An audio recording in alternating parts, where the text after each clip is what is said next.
southern portions ng Quezon, Pulido Islands, Romblon, Marinduque, Camarines Norte, Camarines Sur, Albay, Catanduanes, Osagon, Masbate, Igaw at Morias Islands, Northern Samar, Eastern Samar, Samar, Biliran, Leyte, Southern Leyte, Northern and Central portion ng Cebu, Bantayan ng Camotes Islands, northeastern portion ng Bohol, northern portion ng Negros Occidental, northern portion ng Iloilo, northeastern and western portions ng Capiz, Aklan, Dinagat Islands, at Surigao del Norte.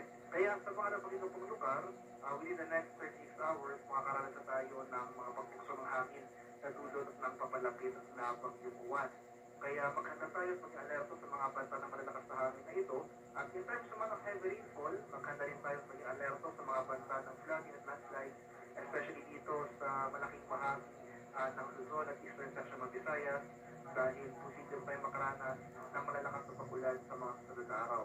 Pero for tonight until tomorrow, for Metro Manila and most of the country, ay generally fair weather ang ating inaasahan. Nandiyan pa rin mga chance ng mga usual, na mga afternoon to evening na mga rain showers or thunderstorms. Kaya hopefully, i-take po natin yung opportunity ng magandang panahon hanggang bukas para maghanda sa mga hazard na papalapit na itong mga hazard sa dulot ng papalapit na bagyong Juan. Nandiyan din yung banta ng storm surge, yung daluyin ng bagyo. At inabisan po natin ating mga kababayan sa mga lulay at mga exposed na coastal areas sa banta ng storm surge. Makipag-umahin po tayo sa ating mga LGU regarding evacuation or paglikas towards higher ground yung mas mataas na lugar.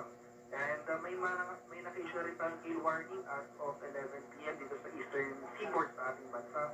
Kaya asahan natin malaking bahagi ng ating bansa makakaranas ng suspension ng sea travel sa mga susunod na araw in anticipation nga sa mga matataas na alon na dulot ng papalapit na bagyong Juan.